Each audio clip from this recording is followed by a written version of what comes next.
Hey everyone, welcome back. It's time for another deep dive. And today we're going to be Yeah. looking at something that I think a lot of people are curious about, which is economic systems. Yeah. But Oh, we're not going to be right. crunching numbers or anything like that. It's going to Yeah. be more about just trying to understand this stuff on a deeper level. Totally. Yeah, like Yeah. getting those aha moments, Yeah. right? Yeah, exactly. Like, oh, that's how this stuff actually works. Yeah. And to help us with that, we're going to be looking at the work of Robert Kurz. Right. A very insightful thinker who really challenges us to think differently about the world around us, you know? Yeah, and he was not afraid to Not at all. challenge the status quo. No, he was not afraid to really get to the root of some of the problems that he saw. Yeah, and you know what I really appreciate about his work is that it's more relevant now than ever. More than ever, especially because he was writing about this stuff, a few decades ago.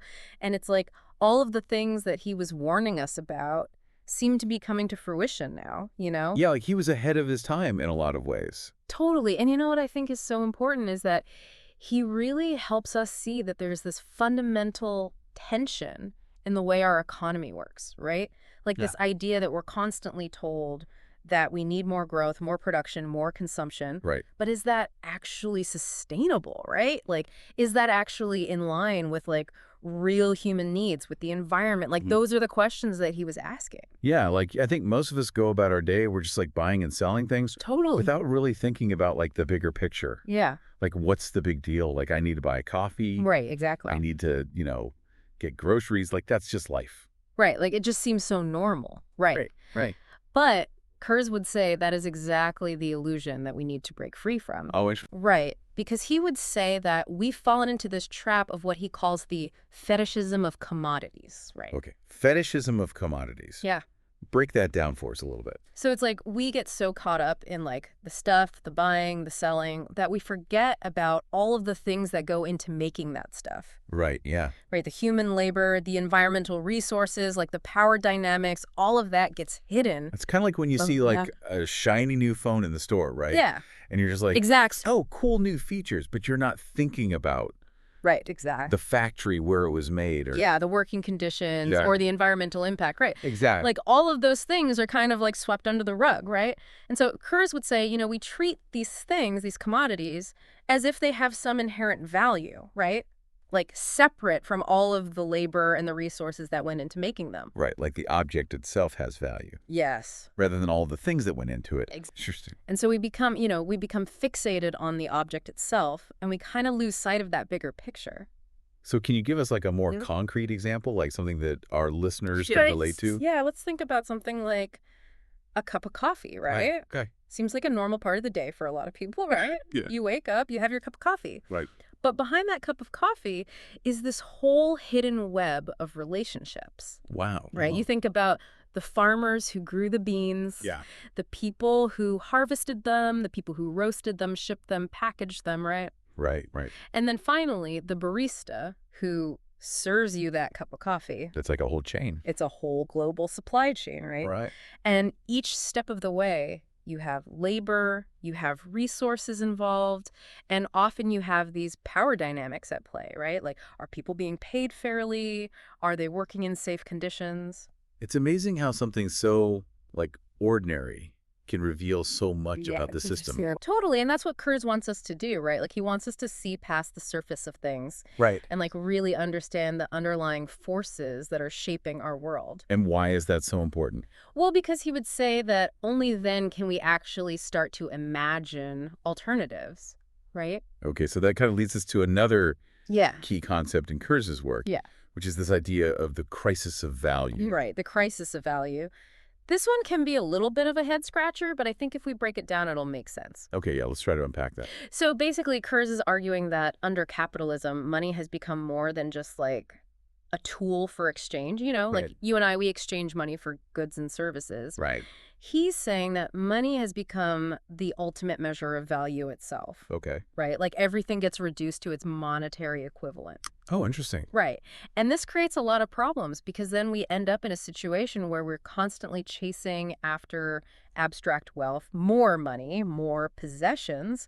Right. It's like we value things Exactly. based on how much money they're worth. as Exactly. opposed to their actual, like, usefulness. Their usefulness or the human needs that they're actually fulfilling, right? Like, Yeah.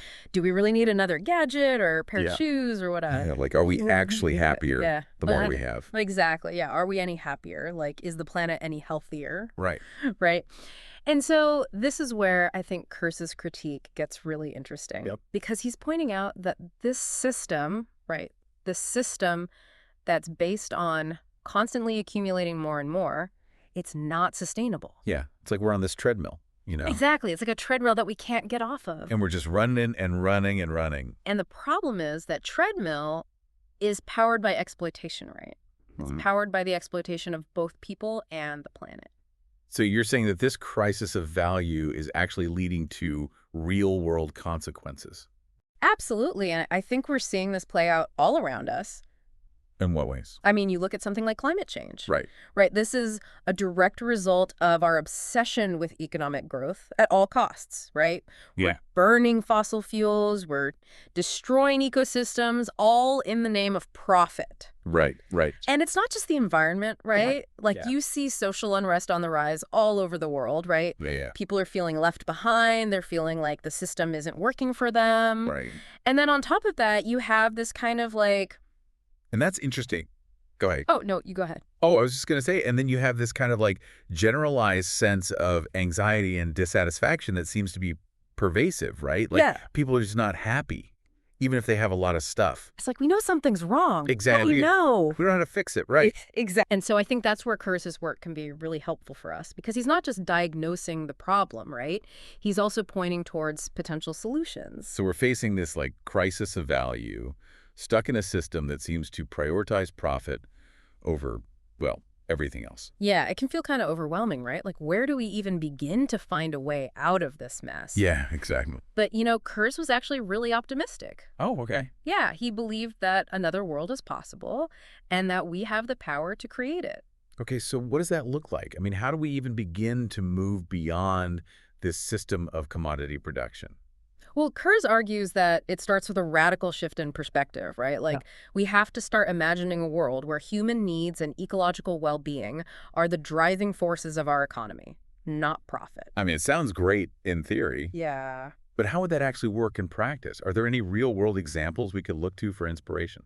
Yeah, that's a really good question. And, Kurz didn't necessarily offer like a detailed blueprint for what this new system would look like. Okay. But he did believe that it could emerge by tapping into the values that capitalism often suppresses. Things like cooperation, Mhm. solidarity, a sense of shared purpose, like those basic human values that I think we all share deep down. Right, like we all want to feel connected. Exactly. Like we're part of something bigger than ourselves. Yeah, exactly. And what's interesting is that there are actually countless examples throughout history and across the globe of communities that are experimenting with alternative ways of living and working together. Oh, really? Tell me more about that. Yeah, so for example, you have the worker cooperative movement. Okay, yeah, I've heard a little bit about that. Yeah, so in places like Mondragon, Spain, and Emilia-Romagna, Italy, there are these networks of businesses that are owned and run by the workers themselves. Wow, so instead of having like a CEO and a board of directors who are accountable to shareholders, it's the workers who have the decision-making power. Exactly, and they're the ones who reap the profits. That's really interesting. And how well is that working? Like, are these cooperatives actually successful? Yeah, they're not just some fringe experiment. They're actually proving that it's possible to create thriving, resilient businesses that operate on principles of cooperation and shared ownership. Wow, that's inspiring. Yeah, and it shows that there are alternatives to the traditional capitalist model. So it's not just like a utopian dream, it's something that can actually work in the real world. Exactly. And, another example I think is really interesting is the growing movement for community-based economics. Community-based economics, what does that mean? So it's basically about finding ways to meet people's needs outside of the traditional market system, Okay. right? So instead of relying on corporations or big businesses, Right. people are coming together to create things like community gardens, Yeah. time banks where people exchange services, Interesting. local currencies, cooperative housing projects, like all sorts of creative ways to create a more equitable and sustainable way of life. So it's about kind of like taking back control, right? Like Right. not being so reliant on this system that often Yeah. feels Ex out of our control. exactly. It's about reclaiming our power and recognizing that a different kind of future is possible. Yeah. And I think what's really powerful about those examples Yeah. is that they demonstrate like the power of collective action. Absolutely. When people come together with a Yeah. shared purpose Right. and a willingness to experiment, they can create incredible things. It's not about waiting for somebody else Exactly. to fix things for us. Yeah. It's about recognizing that we have the power to create change ourselves. Exactly. And that's where I think Kurz's work can be so empowering. Okay. He reminds us that we're not just passive consumers in this system. Right. We have the agency to make different choices in our lives. Like what kind of choices? Well, we can choose to support businesses that align with our values. Okay. We can practice more conscious consumption. We can get involved in community organizing. Mhm. We can have these conversations with our friends and family about the need for a different kind of world. Yeah, like even just talking about these things Exactly. would make a difference. It can plant seeds. Right. It can help to shift the Overton window, as they say. So it's not just about changing the external structures of the economy. It's also about transforming ourselves. Exactly. It's about rediscovering the values of community, cooperation, connection, all of those things that are so essential to human well-being. Right. And those are things that we can cultivate in our own lives, right? Essentially. Like regardless of what's happening Yeah. in the world around us. Exactly. It's about creating those pockets of resistance, those spaces where a different way of being is possible. So it's really about like an internal transformation as much as an external one. Absolutely. And I think that's a really important point that Kurz makes. Yeah. Because it's easy to get caught up in trying to change the system. Right. But if we're not also changing ourselves, then those changes aren't going to be very lasting, right? Right. It's like putting a Band-Aid on a bigger problem. Exactly. So we have to be working on both levels simultaneously, I think. So how do we do that? How do we even begin to bridge that gap, between the world as it is and the world that we want to create? Yeah. Well, Kurz reminds us that even amidst all of the contradictions of capitalism, Yeah. there are always these cracks in the system, where new possibilities can emerge. Okay. And he talks about the importance of what he calls counterproduction. Counterproduction. What's that? Yeah, so it's basically about creating spaces and practices that resist the logic of commodity production. Okay. Right. So it's about finding ways to meet our needs, to express our creativity, to connect with each other Right. outside of the traditional market-driven system. So can you give me some examples of what that might look like in the real world? Yeah, totally. And I think we're actually seeing a lot of this happening already. If you look at the growing movement for open source software and technology, Oh, right? This is a perfect example of counterproduction because people are collaborating freely right. to create and share knowledge outside of the bounds of intellectual property. It's not about making a profit. Exactly. It's about the free flow of information and the sharing of resources. Yeah. Or another example is the rise of DIY culture, the maker movement, right? Yeah. People are rediscovering the satisfaction of creating things with their own hands, Right. often using recycled or repurposed materials. And it's a way of Okay. opting out of this consumerist mindset. Reclaiming our creativity a little bit. Exactly. And it's about remembering that we're not just consumers, we're also producers, we're creators. And I think that's a really important thing to remember, especially in a society that's constantly trying to tell us. Right. Like you're just a cog in the machine. Exactly. But Kurz is saying, no, we all have this potential to contribute to make a Yeah. difference. So what you're saying is that change doesn't have to start with some big utopian vision. Yeah. It can start with small, Totally. Yeah. everyday acts of resistance creation. Exactly. And I think that's what's so hopeful about this message. Yeah. It's we don't have to wait for someone else to fix things, Right. We can start right now in our own lives with the choices that we make every day. Like what are some things that people can do Yeah. starting today? Well, I think supporting local businesses is a huge one, Okay. right? Because that's a way to directly support your community Right. and to keep money circulating within the local economy. Right. As opposed to these Ex- big corporations. Exactly. We can also practice more conscious consumption, right? Okay. What does that look like? Really thinking about the things that we're buying where Okay. they came from, who made them, what's the environmental impact, Yeah, asking those questions. Exactly. And then, of course, getting involved in community organizing is a great way to connect with others. Right. Find your people. Exactly. And to start making a difference on a larger scale. So it's really about, like, finding ways to step outside of the system Yeah. wherever we can, right? Yeah. And to create these, like, alternative spaces Yeah. where a different way of being is possible. I love that. And I think that's ultimately what Kurz was calling for, Yeah. Like a fundamental transformation of both ourselves and the world around us. Kurz is one of those thinkers who makes you re-examine, like, everything you thought you knew about how the world works. And even though he passed away somewhat recently, his work feels incredibly relevant today. Yeah. Maybe even more so than when he was writing. I think you're right. There's a real urgency to his ideas. Definitely. So for our listeners who might be new to Kurz, Yeah. where do we even begin? What's the core of his argument? Well, one of the things I think is so striking about Kurz is that he kind of takes on this foundational idea in Marxist thought, simple commodity production. It's this idea that capitalism naturally evolved from bartering, this sort of gradual process of exchange becoming more complex. Kurz says, not so fast. He doesn't buy into that neat little origin story. No, not at all. Why not? What does he see that others have missed? So Kurz really digs into the historical evidence. Okay. And argues that capitalism's roots are a lot messier. Okay. A lot more violent than this idea of simple exchange suggests. And he points to things like the military revolution in Europe. Okay. The rise of these gunpowder empires. Right. The massive expansion of armies and this insatiable hunger for resources that came with it. This, for Kurz, is where we really see the seeds of our modern economic system being sown. So instead of bartering our way to capitalism, it was more like centuries of conquest and upheaval that laid the groundwork. Exactly. That's a very different picture of how this whole system got going. It is, and it gets to the heart of how Kurz challenges a lot of the traditional narratives about capitalism, right? It's not this natural, inevitable progression. Right. It's rooted in very specific historical circumstances, power dynamics, coercion. Yeah. That completely changes how I see this whole trajectory of economic history. Yeah. But let's talk about something else that's fundamental to capitalism: money. Sure.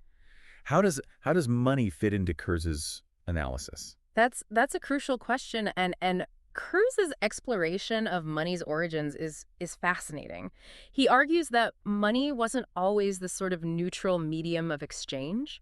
Okay. This abstract representation of value that, we just take for granted today, right? Yep. He traces it all the way back to pre-modern societies, where money, if you could even call it that back then, was deeply intertwined with sacrifice and social obligation. Wait, are we talking about like ancient rituals and offerings to the gods here? Precisely. Kurz highlights this really early connection between money, or at least objects that sort of served money-like functions, and these deeply symbolic, even sacred practices. Wow. It's a far cry from how we think about money today. Right. As this sort of cold, hard, quantifiable thing. Yeah. No, that's a wild connection to make. So how did we get from offering sacrifices to, like, paying our bills online? What shifted?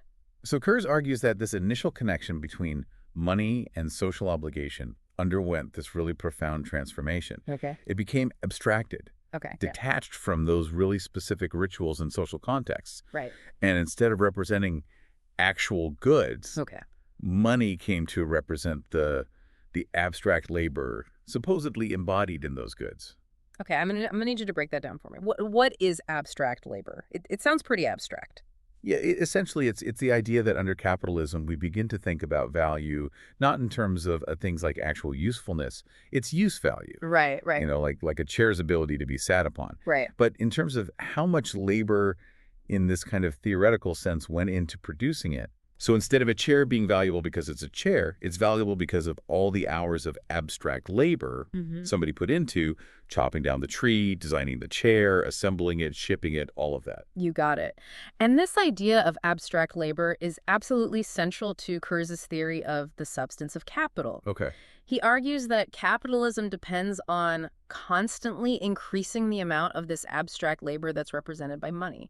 It's a system hooked on perpetual growth. We all know that capitalism loves growth. Right. But are you saying Kurz sees it as more than just a preference? That it's this absolute necessity built into the DNA of how the whole system functions? Precisely. And here's where things get really, really interesting. Because this drive for endless growth, while it might make sense on paper, runs into some major roadblocks in the real world. Okay. And the biggest roadblock might just be the very thing that capitalism is supposedly so good at, increasing productivity, doing more with less. That's a fascinating paradox. So how does that tension play out? What happens when the engine of capitalism runs up against its own internal limits? Right. Let's unpack that. So we've got this system that's built on this insatiable need for growth, for constantly increasing the amount of this abstract labor represented by money. Right. But at the same time, capitalism is incredibly good at becoming more efficient, more automated, more productive. Right. And that's where Kurz sees this fundamental contradiction starting to unravel. Exactly. And this is where his analysis of what he calls the third industrial revolution becomes really, really crucial. Okay.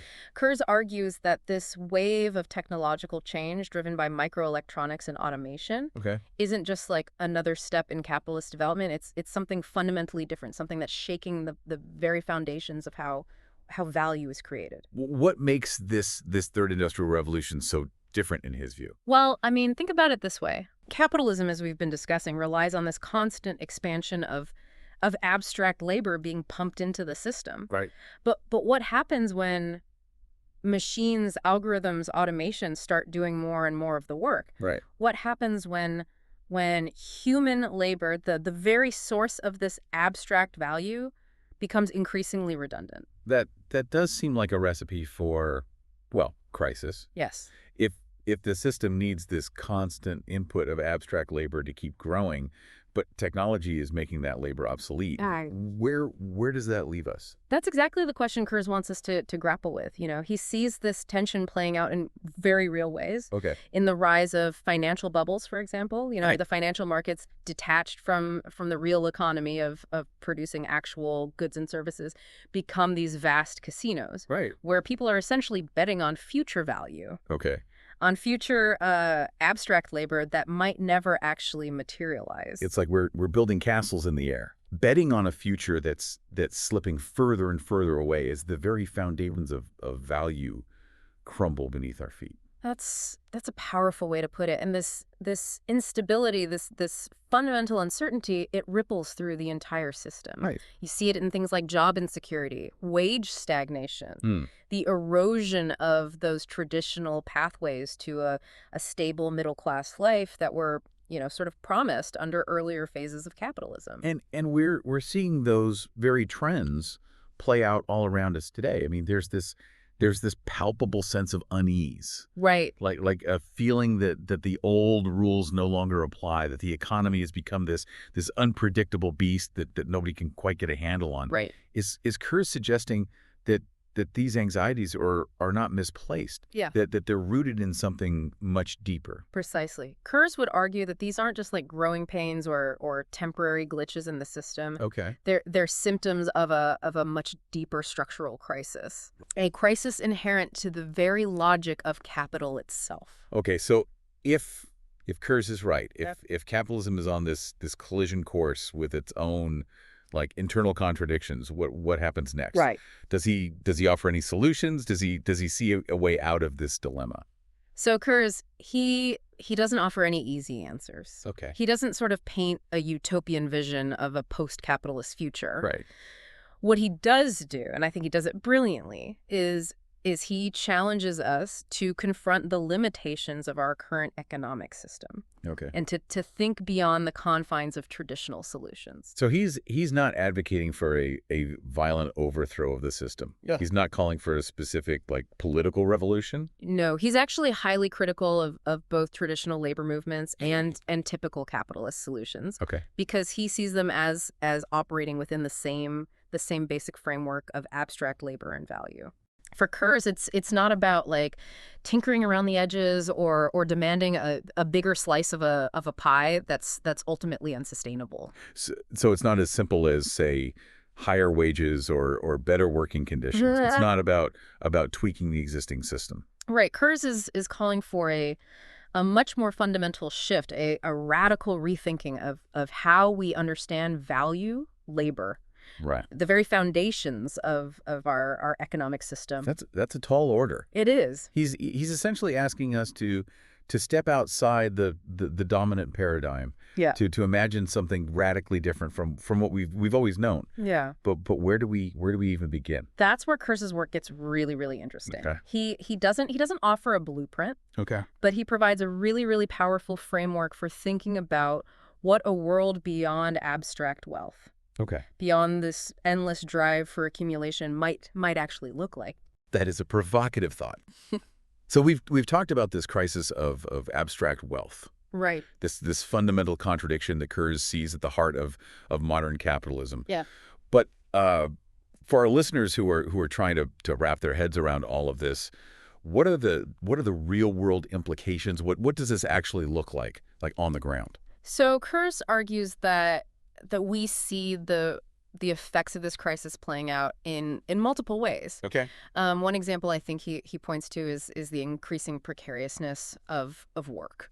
Okay. Right. As technology advances, as automation takes over more and more tasks, more and more people are being pushed into jobs that are insecure, unstable, Right. and often, deeply, deeply unfulfilling. And we see that all the time now, right? I mean, the gig economy, contract work, the erosion of traditional employment benefits. Right. People working multiple jobs just to make ends meet. But without that sense of stability they might have once expected. Exactly. And this isn't just like a blip on the radar. Right. For Kurz, it's a direct consequence of how capitalism understands and values labor. Okay. The system is driven to constantly find ways to increase productivity. Okay. To squeeze more abstract labor out of every hour worked. Okay. But as technology allows for that abstract labor to be, generated with fewer and fewer actual human beings involved. Right. What happens to everyone else? That's a really good question. What does happen? Does Kurz offer any thoughts on that? So he doesn't offer solutions in the traditional sense, like policy proposals or political programs. Right. Instead he wants us to confront this really fundamental question. What does it mean to be human in a world where the very nature of work, the very way we've traditionally created value, is being so radically transformed? It's a question that goes far beyond economics, doesn't it? Absolutely. It delves into philosophy, sociology, like our understanding of what it means to have a purpose, to contribute to society. Absolutely, and Kurz forces us to grapple with these larger questions. Yeah. To think beyond the narrow confines of how we've traditionally organized our economic and social lives. Right. He's not content with just tweaking the system, with finding ways to make capitalism a little bit fairer or a little bit more humane. He's challenging us to envision something radically different. That's a daunting but also incredibly exciting prospect. Kurz's work, as we've been discussing, is incredibly complex and challenging. Yes. But at its core, there's this underlying sense of possibility. It's like he's clearing away the mental cobwebs, urging us to break free from these outdated assumptions. Right. And to imagine a future that might seem at first glance unimaginable. That's a great way to put it. Kurz isn't providing all the answers, Right. but he's giving us the tools to ask the right questions, Okay. to challenge the status quo, Yeah. and to think beyond the limits of what we've always been told is possible. And that's what makes his work so relevant and so thought-provoking, Yeah. even today, right? Absolutely. It's a call to action, and an Yeah. invitation to engage in a deeper, more critical way with the world around us. Absolutely. And to our listeners, we hope this deep dive has sparked your curiosity, Yeah. challenged your assumptions, Yeah. and inspired you to keep exploring these really, really essential questions.